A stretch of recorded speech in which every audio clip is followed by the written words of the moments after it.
And it looks like we're live. Welcome and welcome back to the Evolve podcast, where we talk about problem solving. And one problem that a lot of people experience in their life that's kind of an interesting one is relationships, because relationships have to do with ourselves, and sometimes we have different expectations, and then these expectations are unfulfilled. So that's always an interesting one to talk about, I think. So today we're here with Laura Garbelotto from Italy originally, but right now she's in Mexico, which is really interesting. And Laura is a specialist in attracting a fulfilling relationship beyond neediness and commitment issues and fears. So I'm looking really forward to unpacking a lot of things here and hearing a lot about your knowledge and your wisdom that you can share with us, Laura. Thanks so much for being on. Can you tell us maybe how did you even decide to get started that this is something that you want to help people with? Hey, Oliver, it's nice to be here, your guest. And well, yeah, for sure, I started this journey of supporting women to find, to create, to manifest fulfilling relationships from my own experience.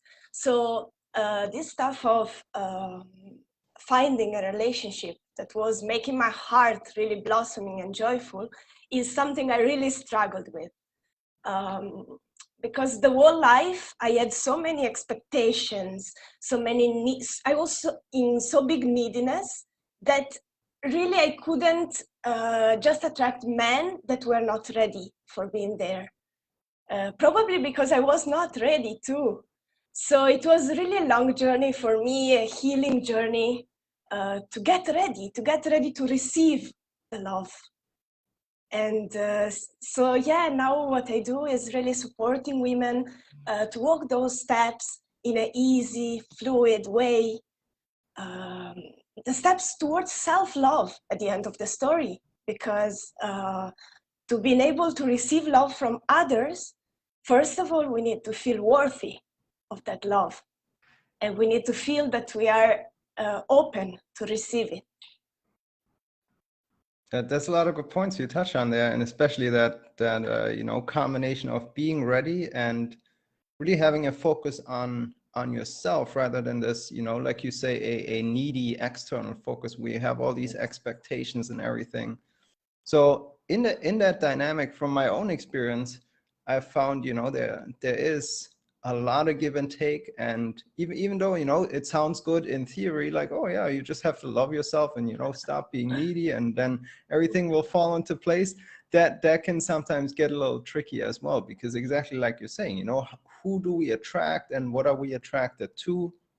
So what would you say are some of the biggest adjustments that somebody has to make to really actually be ready for a relationship? And I mean, because it's like, especially if we're coming from a place of neediness, we're probably going to be thinking, oh yeah, I'm so ready for a relationship, like I can't wait for it, I really need this relationship in my life, right? So that could be conceived as a feeling of being ready. So what do you say to that? What are some of the things that you found that people need to adjust maybe in their mindset, or tell us about it? So, are you ready to give yourself love to? Because I think this is a big point. Like, you may feel you are ready to receive it, but you are like this, like holding tight and really expecting love, and what is love, and going in life like really scared, or really looking for that, or really jumping into relationships so fast that you don't give yourself the time to really feel if it's a good place to stay, to be, a place where you can flourish. So yeah, first of all, I really think this is the big point. Like, are you ready to love yourself the way you want to be loved? Are you really ready to give yourself what you want to receive? That's really powerful the way you say that. Are you ready to give yourself that which you want to receive? No, I'm gonna play a little bit devil's advocate here. I mean, for someone who's in this we're all trying to attract a partner and trying to manifest a partner. The very action of doing that is like, it's so paradox, isn't it? I mean, it's like, well, if I'm, you know, let's say I'm trying to work with a relationship coach, my expectation would be to find a relationship so that I can receive that love from another person, right? And now here you are telling me I just have to give that to myself and continue being alone. Like, what do you mean by that? Can you go into more detail about that? You don't need to continue being alone, but what I really believe it's needed, it's to move towards a relationship from a place of completeness, of knowing that you are able to fulfill your own needs and knowing that you appreciate your own company, that you really can be good with yourself, can feel complete at the end of the story.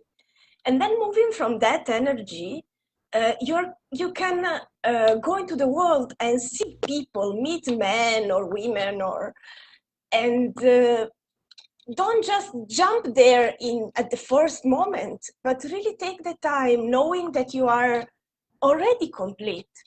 And from there you can really receive, because you are kind of protecting and valuing your own presence, your own space somehow.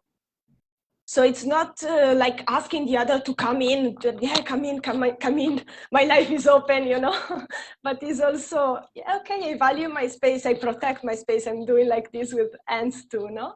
I protect my space, I'm valuing my own space, and I will let you in, but with my own time, because it feels good being here with myself, and I'm gonna see how good it feels to be with you, like giving myself the time. Gotcha. Kind of, so setting up the proper boundaries to make sure you're not setting yourself up for failure or for big disappointments and heartbreak ultimately, right? Yeah, exactly. I know a lot of people, and I was on this club too, like just really maybe having this strong connection with somebody and really feeling the energy flowing, the attraction, yeah, something energetically also, some deep connection. Because also when we fall in love or when we are attracted from somebody, we feel like we recognize that person. That person is somehow familiar. And so yeah, there is this tendency to just really let yourself go in and feel it all and go with the full fire of it.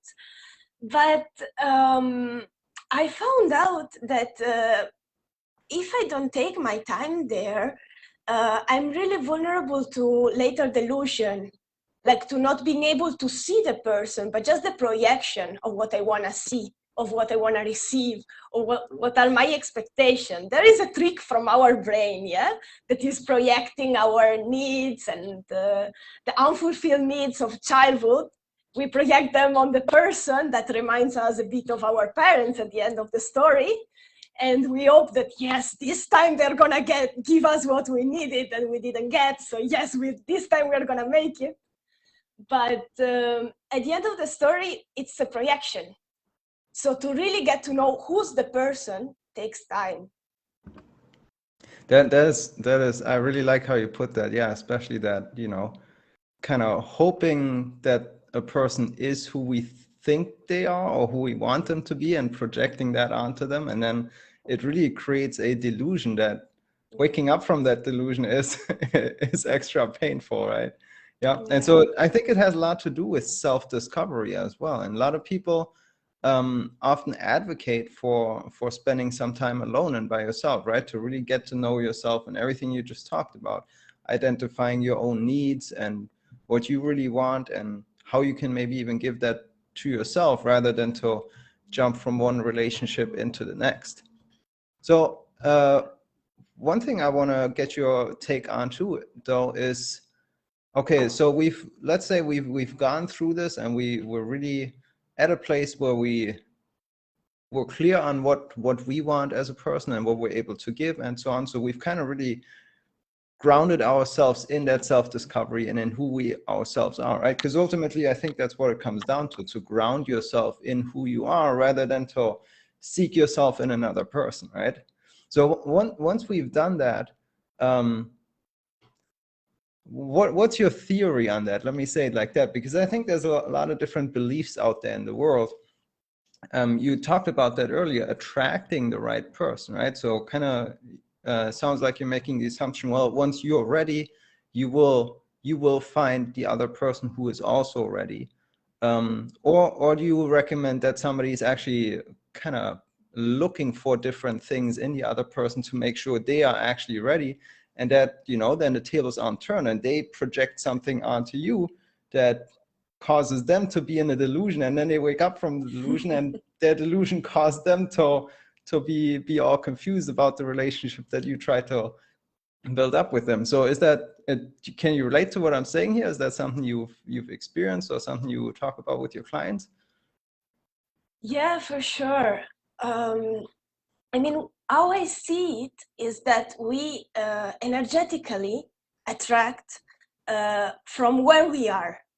So from who you are and from where we are. So if we are still wounded in some parts and we have some wounds we haven't seen, we haven't given attention to, there we will call a person in. So the other, I see the other as a mirror, you know, a mirror of where we are, of which are our issues also at the moment, what we need to see.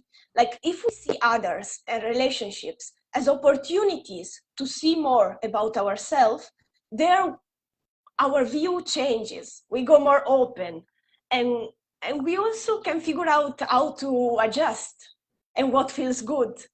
So we can discover more about ourselves by being there in the relationship, and not only discover, but also being able to touch our pain, our childhood pain, in a way that is not affecting us anymore daily.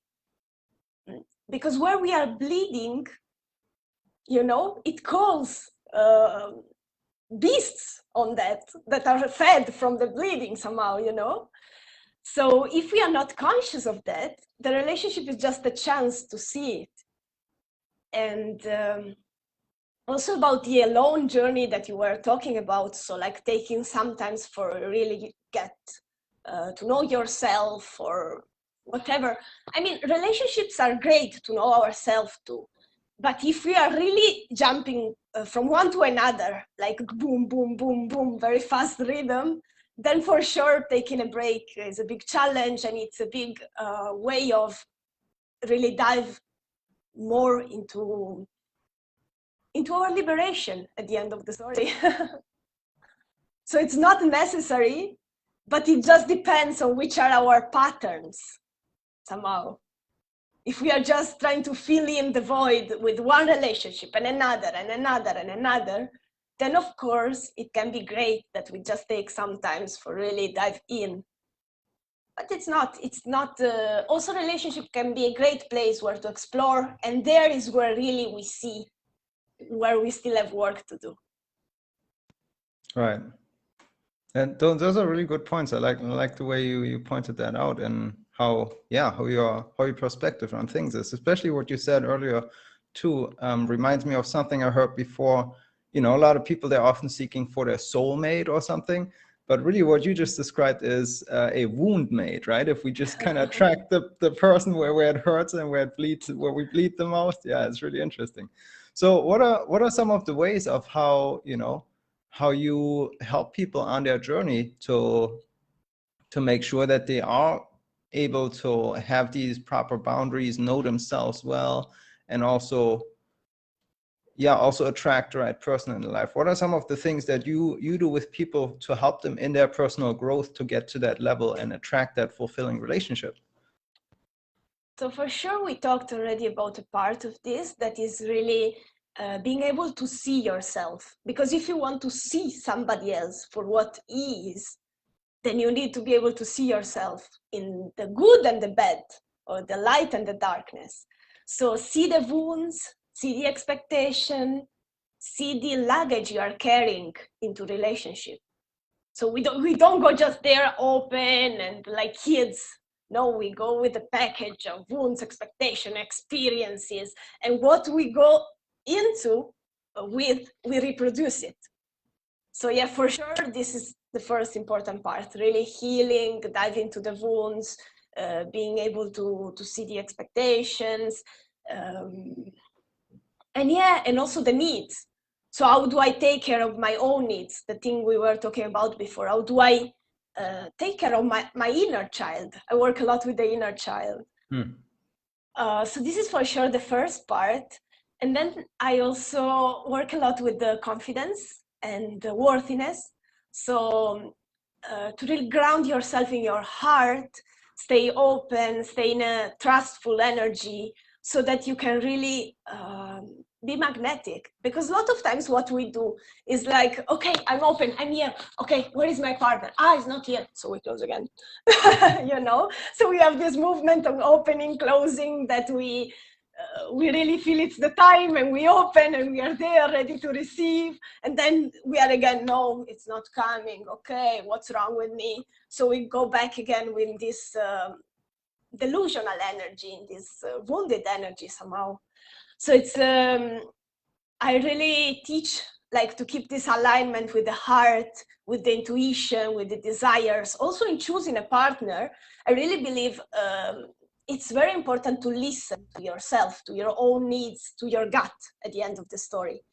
I hear a lot talking about red flags and things to look for in a man, like not to be there or to be there, but it's really individual, and relationships help us to discover that, what feels good to us and what doesn't feel good. It's an exploration journey. And I also teach women about, as you said, setting boundaries. Like once you are connected to your needs, you can really, like feeling that that possibility, that right of saying no when it feels like no, or of saying yes when it feels like yes. And this is actually protecting yourself, but the relationship too, because it creates there a space where you want to be, where you're joyful. And also I teach how to communicate those needs, how to settle those boundaries in a sweet but firm way. It doesn't need to be aggressive. We can be very gentle and still hold our space safe. So yeah, that's a nice one. I like overview. that. Yeah, especially that last one too. That I think a lot of people have trouble with it too. So, you know, because setting a boundary can feel, like you said, aggressive, but then especially if you learn to do it in a nice way, and you know, still kind of being your kind and gentle self, that seems like a valuable thing to learn. So that's really great that you teach all these things. Do you have a place where somebody who's interested in exploring more about these topics, and you know, maybe reading more about that, where they can go and get some more information? Yes, so I have my Facebook page, Laura Garbelotto, and maybe we can put it in the comments so people can just see it in the comments. And today I'm also happy to announce that I have finally created my own group. So I'm really starting this new journey of having a group where my tribe is, and where we can really create magic together and reach each other and nurture each other on this topic of relationship readiness and connection. What's the name of the group? So the group name is the Magnetic Queen Manifest Your Dream Relationship. We can put that also on the comments. Excellent. So let's make sure, let's make sure that group grows quickly, especially if you just started it, that you build that tribe of like-minded people. Because I mean, at the end of the day, that's, you know, relationships, if we're coming from a place of loneliness and aloneness, and then we're seeking a relationship, then we're right back to that square one that we talked about, where we're in that wounded place, we're closed off and everything. But if we are surrounded by like-minded people who support each other, right, and we can exchange and everything, then a big part of that neediness is already taken care of, because, you know, we are a social species, right? We're not really made to be alone all the time. So it is good to have that support. And then from that place, really building your dream life and manifesting that relationship, like you said it. That's awesome. Really appreciate your work, Laura. Exactly. Thank you.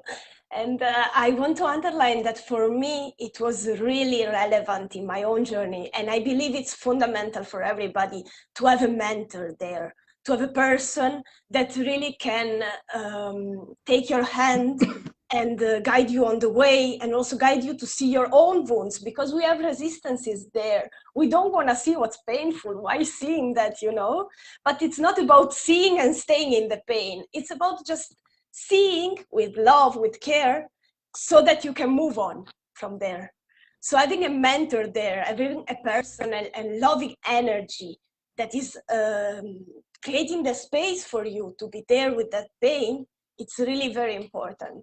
And also simply to guide you, to check if you're going on the good way, or if you're still taking lies and creating stories for yourself, not to do the work and not to be, to really do what's needed to manifest an aligned partner.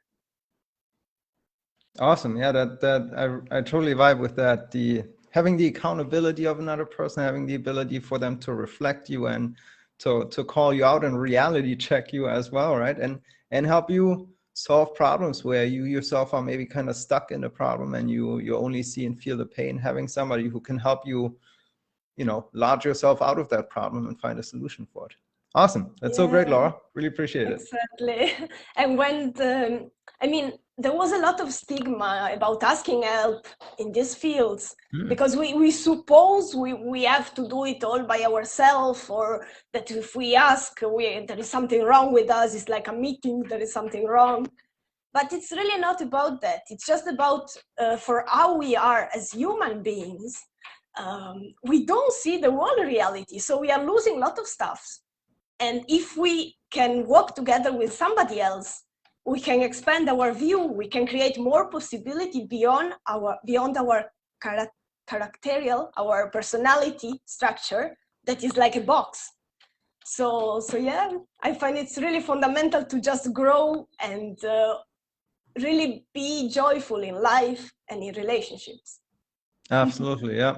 Thinking outside the box and kind of, is what often people talk in spiritual circles about as well, right? That expansion and everything.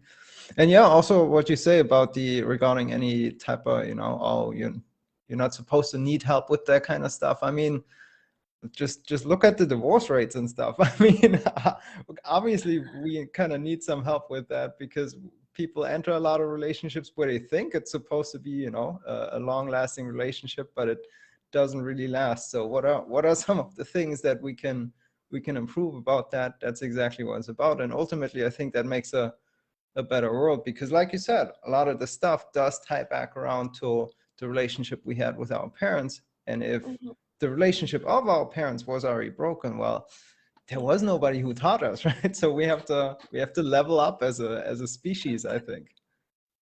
Yeah, and asking for humble help and allowing ourselves to receive those support is something really wow.